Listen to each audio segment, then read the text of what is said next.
Salut à tous, alors juste un petit mot pour vous dire qu'il y a eu un léger bug sur ma caméra, donc la qualité de l'image n'est pas hyper optimale. En tout cas voilà, j'espère que ça vous dérangera pas plus que ça et je vous souhaite un très bon visionnage. Salut à tous, j'espère que vous allez bien, ça me fait très plaisir de vous retrouver pour cette nouvelle vidéo. Alors aujourd'hui les amis, on va faire une petite vidéo sur le développement de clientèle et plus spécifiquement pour les collaborateurs. Parce que c'est vrai que moi jusque là en fait mon activité était surtout concentrée en fait au niveau voilà, des cabinets, des associés, des avocats indépendants voilà, ou des avocats qui s'installent. Et ça fait quelques semaines, enfin plutôt quelques mois, que je me rends compte que je suis contacté par beaucoup de collaborateurs en cabinet, voilà, qui sont soit des collaborateurs extrêmement juniors ou soit des collaborateurs qui sont un petit peu plus expérimentés, qui veulent qu'on bosse ensemble sur le développement de clientèle personnelle, hein, soit par le biais de coaching, soit par le biais de formation. Et donc je me rends compte finalement qu'on assiste en ce moment à une forme, je pense, de phénomène un peu plus global, de volonté vraiment d'émancipation des collaborateurs. Mais c'est vrai que lorsqu'on parle du développement de la clientèle personnelle, en fait, on part d'un constat qui est, si je peux me permettre l'expression, un petit peu bâtard. C'est-à-dire qu'en fait, d'un côté, voilà, tu es avocat, hein, tu as entre 25 et 35 ans, tu bosses pour un cabinet, et globalement, si un secret à vous révéler, c'est que tu bosses beaucoup, voilà, à toute heure de la journée, voire de la nuit. Et de l'autre côté, ce que tu veux à terme, c'est soit t'installer à ton compte, soit t'associer. Parce que globalement, le statut de collaborateur, c'est pas un statut qui est périn par nature. Hein. C'est-à-dire que c'est un statut qui est fait pour être éphémère. C'est une forme de tremplin vers autre chose. Parce que globalement, à part si le cabinet réussit à t'associer, soit tu te casses, soit tu pars, soit tu es viré. Parce qu'à la fin, tu finis par coûter un petit peu trop cher. Mais le truc, c'est que pour t'installer ou t'associer, il te faut une chose. Et cette chose, ça s'appelle des clients. Et oui, et c'est vrai que le problème, c'est que pour développer cette clientèle, toi, en tant que collaborateur, tu manques de temps, tu manques de moyens, et puis aussi, accessoirement, tu as quand même ton boulot cabinet. Et ça, pour le coup, il ne faut pas le perdre. Et donc, la clé, quelle est-elle? C'est réussir à renverser la balance. C'est-à-dire qu'en fait, il faut réussir à générer de l'entrant dans ton cabinet, tout en passant le moins de temps possible sur la production et sur le business development. Donc déjà, de manière un petit peu plus concrète, pour développer votre clientèle personnelle, il y a plusieurs possibilités. Déjà, la première chose que je vous invite à faire, c'est de commencer un petit peu à réfléchir à un canal, en tout cas d'acquisition indirecte, et à structurer un réseau partenarial. Concrètement, qu'est-ce que c'est? Je m'explique. En fait, aujourd'hui, si vous voulez développer de la clientèle, il y a deux modes d'acquisition. Il y a ce qu'on appelle l'acquisition directe, c'est-à-dire, ouais, moi, je vais au contact de ma clientèle et je vends directement ma prestation.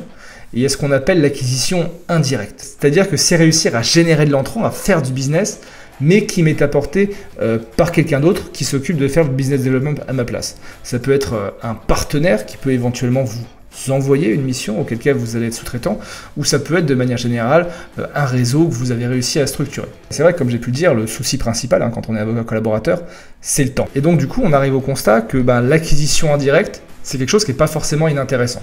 Et donc pour vous, en tant que collaborateur, commencez à structurer un réseau de prescripteurs avec des confrères qui ont éventuellement des spécialités différentes, qui s'adressent à la même cible que vous, avec d'autres professions, des experts comptables, des legal tech, avec des associations, que ce soit des consommateurs, des syndicats, ou même avec des incubateurs, par exemple. Eh bien, c'est quelque chose qui va te permettre de générer de l'entrant sans faire beaucoup d'efforts.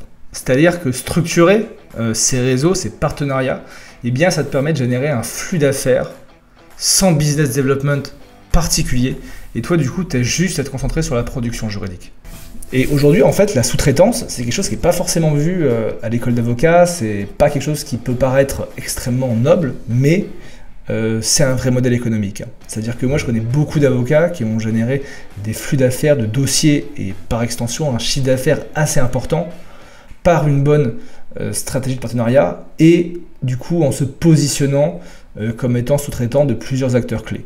Donc du coup la première étape sur laquelle je vous invite à travailler, c'est vous de cartographier votre écosystème, vos partenaires et réfléchir comment vous pouvez travailler avec tel ou tel acteur. Ensuite mes amis, deuxième chose, c'est vraiment travailler sur une hyper identification de votre cible et sur des offres qui sont simples. C'est-à-dire que c'est juste hyper important de savoir à qui vous parlez. Ça peut être un secteur d'activité, l'environnement, le bâtiment, l'IT et j'en passe.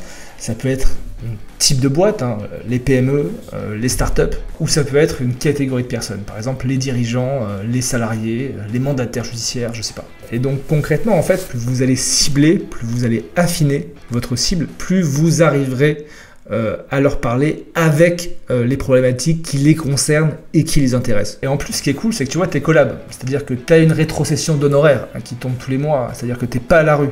Et donc, moi, ce que je trouverais assez intéressant, c'est profiter du statut de collaborateur, de cette forme de sécurité, peut-être un peu précaire, je l'avoue, pour finalement en faire une sorte de laboratoire et aller tester différentes cibles, tester différents secteurs d'activité, tester différents types de clientèle. Et en fait, une fois que tu sais à qui tu parles, essaie de leur proposer des offres qui sont simples et scalables. C'est-à-dire que je t'invite vraiment à te recentrer sur les besoins de tes clients et essayer de leur proposer une solution qui, pour toi, va être réalisable facilement. C'est-à-dire que c'est pas la peine de dire je fais tout, voilà, je suis expert en droit du travail et je peux tout te faire, de la réorganisation au contentieux de masse, en passant par la rédaction des contrats, etc. Parce que déjà, tu vas pas forcément réussir à toucher des clients avec des problématiques qui vont être très très importantes, c'est-à-dire logiquement dans peu de cas, j'ai vu assez peu de cas où des collaborateurs réussissaient à toucher des grands groupes ou des grosses sociétés avec beaucoup de filiales.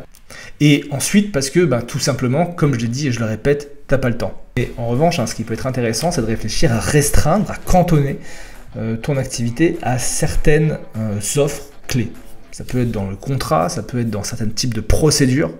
Et là, du coup, en fait, peut-être que tu pourras être hyper compétitif. C'est-à-dire que tu pourras, par exemple, automatiser une partie de la rédaction. Par exemple, voilà, tu peux dire, je vais utiliser Agrume comme solution technologique ou Legal Pilot. Et du coup, j'ai toute une partie rédactionnelle qui va être directement automatisée. Et moi, j'aurais pu me concentrer que sur la relation client et que sur les calls, tout en facturant de manière globalement bien. Pareil, tu peux réfléchir à créer des formulaires pour commencer à préqualifier la demande, pour commencer à récolter des informations, récolter des pièces. Et comme ça, toi, tu arriveras au rendez-vous, enfin en tout cas à la production et au devis beaucoup plus rapidement. Et tu gagneras 1 heure en amont dans la relation client. Et quand tu es collaborateur, 1 heure au cabinet, c'est quand même pas anodin. Du coup, par rapport à tout ça, tu pourras réussir à avoir une politique éventuellement d'honoraires qui sera compétitive, tout en margeant tout autant, et être dans ta communication extrêmement bien référencée. Et ensuite, dernier point, les amis, qui est évidemment développer sa visibilité. C'est-à-dire qu'en fait, il faut que tu montres plusieurs choses. Que tu existes, que tu as de l'expertise et que tu t'adresses à un segment de clientèle particulier. Voilà, globalement, ça c'est les éléments principaux. Déjà, évidemment, premier point, ton site web. Et toi, en tant que collab, tu as le droit d'avoir un site web. Parce qu'en fait, sinon, tu existes, mais juste sur le site web de ton cabinet. Donc, en l'occurrence, tu n'existes pas. Alors que finalement, avoir toi ton propre site web indépendamment du site web de ton cabinet, c'est commencer à t'émanciper. C'est commencer à créer un début d'existence en ligne qui est indépendante de ton cabinet, sur lequel tu pourras évidemment référencer tes offres. Tu pourras t'adresser à ta cible, à ta clientèle particulière. Tu pourras créer éventuellement du contenu, alimenter un blog. Et c'est vrai que moi, je peux qu'encourager les collaborateurs à avoir un site web qui leur est propre. Je ne vais pas rentrer de manière très précise sur le site web, mais j'avais fait une vidéo sur le sujet que je vais mettre en lien. Là, logiquement, ça va apparaître juste là, je pense. Ou là.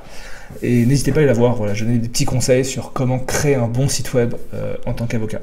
Ensuite, évidemment, après le site web, c'est les réseaux sociaux. Pareil, on pourrait passer 3 heures dessus. Mais ce que je vous invite, c'est vraiment à sélectionner vos réseaux sociaux par rapport à la cible que vous avez identifiée, ce qu'on a évoqué un petit peu plus haut. Et une fois que tu as identifié tes réseaux, ça peut être LinkedIn, ça peut être Insta, ça peut être Facebook, ça peut être TikTok, ça peut être Twitch, j'en sais rien, je ne connais pas ta clientèle.